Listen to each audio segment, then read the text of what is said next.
চন্দননগরের জগদ্ধাত্রী পূজা কথাটার সাথে সকলেই পরিচিত, আর তাই প্রত্যেকেরই ইচ্ছা থাকে চন্দননগরের এই বার্ষিক উৎসবের প্রত্যক্ষদর্শী হওয়ার। ছোটবেলা থেকে আমাদেরও খুব ইচ্ছা ছিল চন্দননগরের জগদ্ধাত্রী ঠাকুর দেখতে আসার। আজ সেই ইচ্ছা পূরণ হলো। সেই অভিজ্ঞতাই আজ তুলে ধরব এই ভিডিওতে।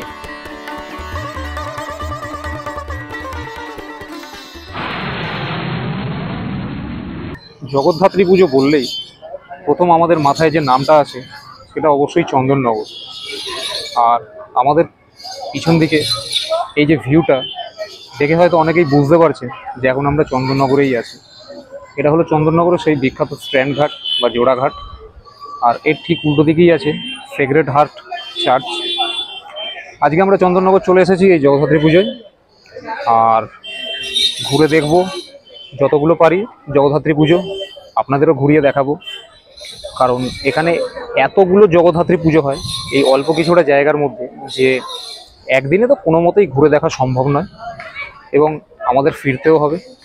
তাই এই অল্প সময়ের মধ্যে যতগুলো সম্ভব পুজো আমরা ঘুরে দেখব, আপনাদেরও দেখাবো। আর আজকের ভিডিওটা যদি ভালো লাগে অবশ্যই ভিডিওটাকে লাইক ও শেয়ার করবেন, যাতে আরও অনেক মানুষ যারা চন্দননগরে আসতে পারবেন না তারা যেন বাড়িতে বসে দেখতে পারেন। আর যদি আমাদের ভিডিওটা ভালো লাগে তাহলে চ্যানেলটাকে সাবস্ক্রাইবও করে নেবেন।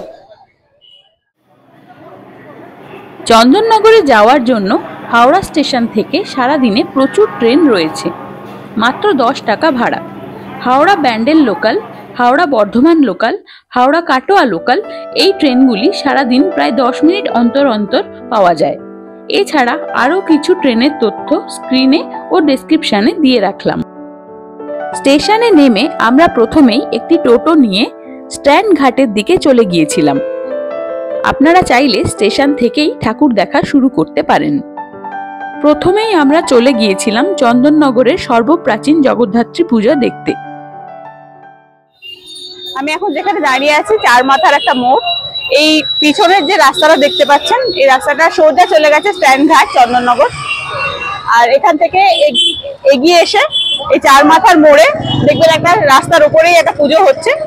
এখান ঠিক পিছনে যে ডান দিকে রাস্তাটা চলে গেছে এই রাস্তাটাই আদি মায়ের পুজো সামনেই।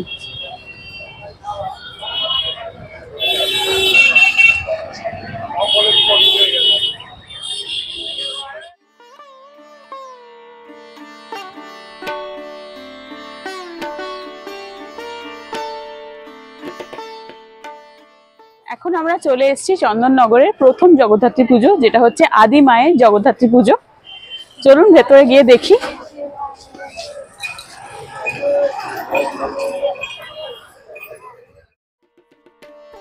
এই এলাকার এখনকার নাম চাউলপট্টি, কিন্তু ফরাসিদের আধিপত্যের সময় এর নাম ছিল ফরাসডাঙ্গা। এটি ছিল দক্ষিণবঙ্গের বাণিজ্যের সবথেকে গুরুত্বপূর্ণ স্থান। এই পূজা শুরু করেছিলেন ফরাসি দেওয়ান ইন্দ্রনারায়ণ চৌধুরী, যিনি রাজা কৃষ্ণচন্দ্রের ঘনিষ্ঠ ছিলেন। কৃষ্ণনগরের জগদ্ধাত্রী পূজা দেখেই তিনি এই পূজা করার অনুপ্রেরণা পান। এই পূজা প্রায় 300 বছরেরও বেশি পুরানো। এই প্রতিমার বৈশিষ্ট্য হল সাদা সিংহ ও বিপরীতমুখী হাতি।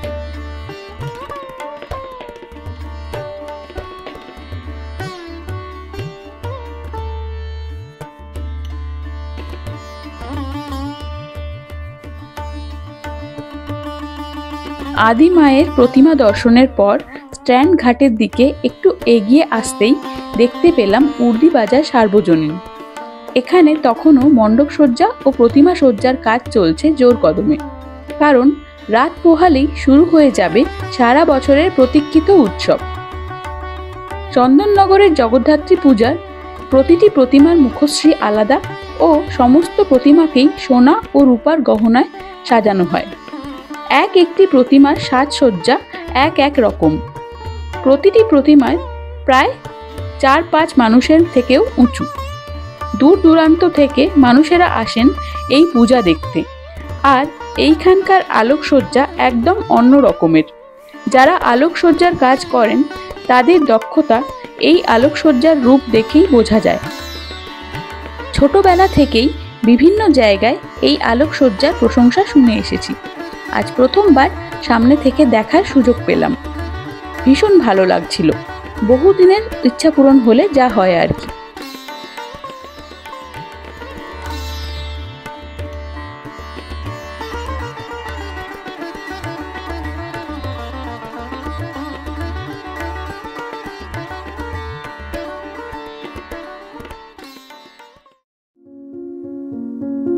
এরপর স্ট্যান্ড ঘাটের দিকে হাঁটতে শুরু করলাম। প্রথমেই ঘুরে নিলাম এর আশেপাশের ছোট ছোট ঘাটগুলি। এই ঘাটটি স্ট্যান্ড ঘাটের থেকে শান্ত ও নিরিবিলি। আমরা বেশ কিছুটা সময় এই ঘাটেই ঘোরাফেরা করলাম। এরপর হাঁটতে হাঁটতে চলে গেলাম স্ট্যান্ড ঘাটের দিকে। পথে চোখে পড়ল জলশ্রী রেস্টুরেন্ট, রানীঘাট, রবীন্দ্র ভবন ইত্যাদি স্থান।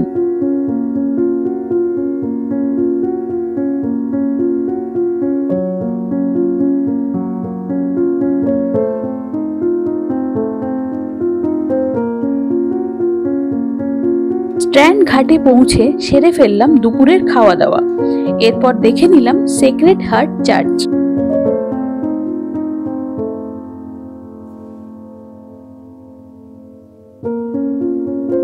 এই চার্চটি 300 বছরেরও বেশি পুরনো। বর্তমান স্থাপত্যটি তৈরি হয়েছিল 1884 খ্রিস্টাব্দে, যা ফরাসি স্থাপত্যের এক অনন্য নিদর্শন। এই চার্চটির নকশা তৈরি করেছিলেন ফরাসি স্থপতি জ্যাক ডুকার্টস। চন্দননগর স্ট্যান্ড ঘাট বা জোড়াঘাটের একদম উল্টো দিকেই এই বিখ্যাত চার্চ, চন্দননগরের সেক্রেড হার্ট ক্যাথলিক চার্চ। আগেরবারে আমরা এই চার্চের ভিতরে ঢুকেছিলাম, ভিতর থেকে পুরো চার্চটা সুন্দরভাবে ঘুরে দেখেছিলাম এবং ফুল ভিডিও কিছু বানাইনি, একটা শর্ট ভিডিও আমি করেছি। আমাদের চ্যানেলে সেই ভিডিও আছে, আপনারা চাইলে আমাদের চ্যানেলে গিয়ে দেখতে পারেন। সেই ভিডিওর লিঙ্ক আমি দিয়ে দেবো, কিন্তু দুর্ভাগ্যবশত এখন বন্ধ আছে। এই চার্চের সময়সীমার বিবরণ চার্চের সামনের ফলকে দেওয়া রয়েছে, চাইলে পজ করে দেখে নিতে পারেন।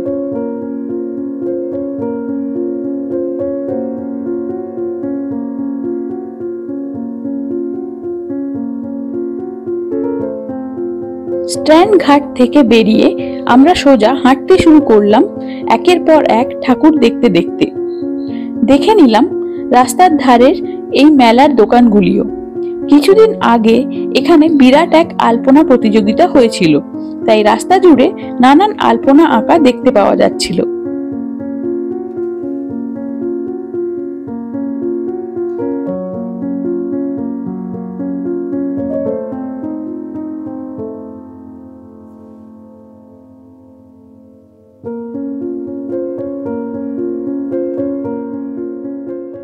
চন্দননগর স্টেশন থেকে স্ট্যান্ড ঘাটের দিকে আসতে গিয়ে মাঝ রাস্তায় পড়বে এই বাগবাজার জগদ্ধাত্রী পুজো।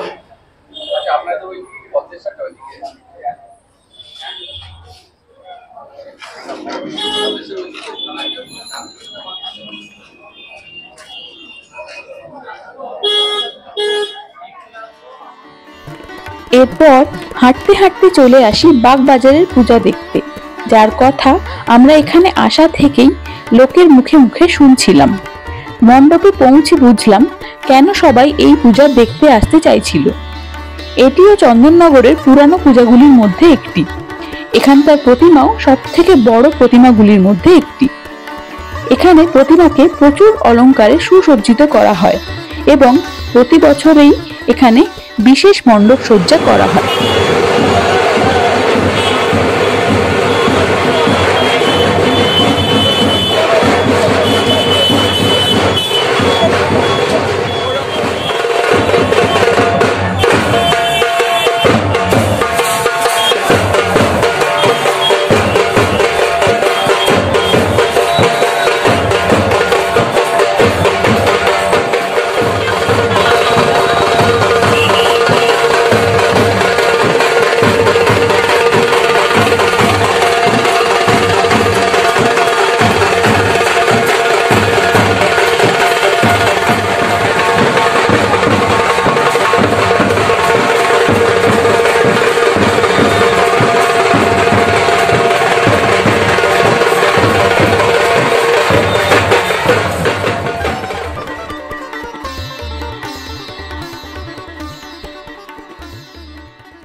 বাগবাজারের পরে আমাদের পরবর্তী পূজা মণ্ডপ ছিল মধ্যাঞ্চল। এই মণ্ডপটিও খুব সুন্দরভাবে তৈরি করা হয়েছে। মণ্ডপটিতে আলোর বিশেষ কাজ করা হয়েছে। নানান রকম জালের সামগ্রী দিয়ে মণ্ডপটি সাজানো হয়েছে। যখন আমরা এখানে পৌঁছাই তখন মণ্ডপ সজ্জা ও প্রতিমা সজ্জার কাজ প্রায় শেষের পথে, অথচ মানুষের ভিড় কিন্তু তা সত্ত্বেও উপচে পড়েছে। মায়ের ডাকের সাজটি এখানে একটু আলাদা রকমের, আমাদের খুব ভালো লেগেছে। আপনাদের কেমন লাগলো তা কমেন্ট করে অবশ্যই জানাবেন। ভিডিওটি ভালো লাগলে লাইক ও শেয়ার করবেন। আজ আমাদের দুজনেরই বহুদিনের ইচ্ছে পূরণ হলো, চন্দননগরে এসে এখানকার জগদ্ধাত্রী ঠাকুর দেখার। এত বড় প্রতিমা সচরাচর আমরা আমাদের এলাকায় দেখতে পাই না, যার কারণে আমরা আশ্চর্য হয়ে প্রতিমার রূপ দেখেই চলেছিলাম। এই প্রতিমার ডাকের সাজের কথা আগেই বললাম, তবে সামনের এই রাধাকৃষ্ণের কনসেপ্টটা আমার পার্সোনালি দারুণ লেগেছে।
পথে চোখে পড়ল এই সমস্ত হস্তশিল্পের দোকানগুলি।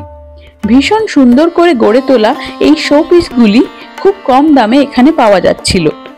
স্টেশন রোড বরাবর এইরকম নানান হস্তশিল্পের দোকান ও খাবারের দোকান রয়েছে। আপনারা আপনাদের পছন্দ মতো কেনাকাটা ও খাওয়া দাওয়া করে নিতে পারবেন। রয়েছে কলকাতার নামি দামি কিছু রেস্টুরেন্টের আউটলেটও। বহু মানুষের সাথে সাথে আমরাও এগিয়ে চলেছিলাম একের পর এক ঠাকুর দেখতে দেখতে।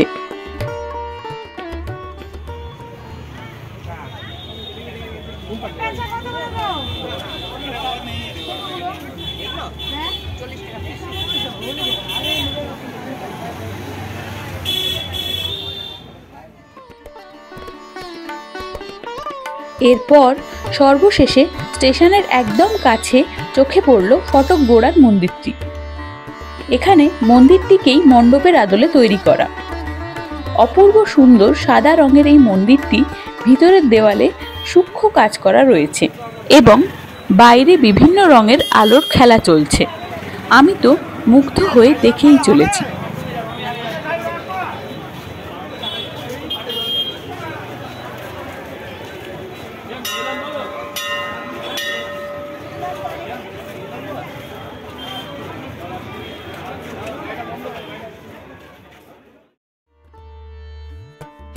এই মন্দিরে মায়ের মূর্তির হাতের চাঁদ মালায় মন্দিরের নাম লেখা। এই প্রতিমাটি আমার অন্য প্রতিমাগুলির থেকে একটু বড় মনে হলো। আপনারা কি বলেন? মাকে এখানেও অনেক অলংকার পরানো হয়েছে, যা দেখতে বেশ লাগছিল। তবে আমার এই মণ্ডপের আলোকসজ্জাই বেশি ভালো লেগেছে। সন্ধ্যের অন্ধকারে যা আরো সুন্দর লাগছিল। এই মন্দিরে আস্তে আস্তে ভিড় প্রচুর বেড়ে গিয়েছিল, যার জন্য বেশ কিছুটা ভিডিও আমাদের বাইরে থেকেই করতে হয়েছে। দিনটা রবিবার হওয়ায় সবাই সেই দিনই প্রতিমা দর্শনে বেরিয়েছিল, কারণ পরের দিন থেকে সকলেরই কাজ ছিল। বাড়ি ফেরার তাড়া থাকায় আমাদের আজকের ভিডিও এখানেই শেষ করতে হলো। এরপর আমরা স্টেশনে পৌঁছে গিয়েছিলাম ট্রেন ধরার উদ্দেশ্যে।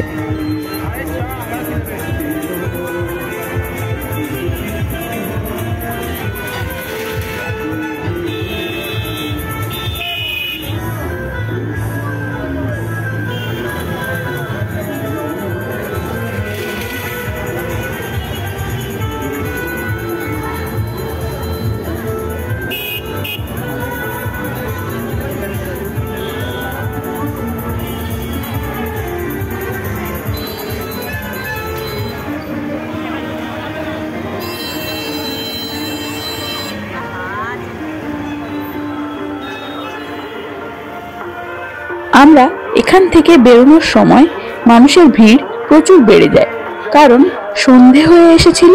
সেই জন্য আমরাও হাঁটতে শুরু করলাম স্টেশনের উদ্দেশ্যে।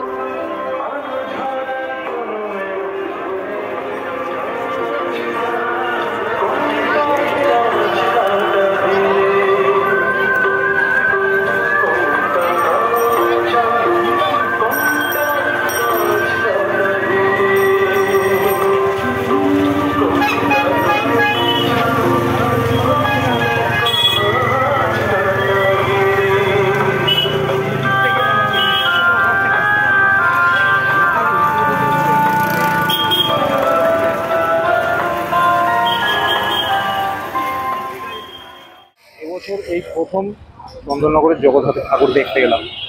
আগে কখনো আসা হয়নি, সময় সুযোগ হয়নি, কিন্তু এই প্রথমবার এসে খুব ভালো অভিজ্ঞতা, দারুণ লেগেছে।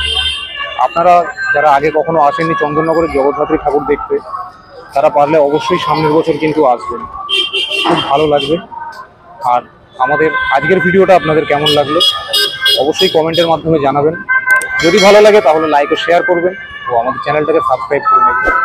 ধন্যবাদ।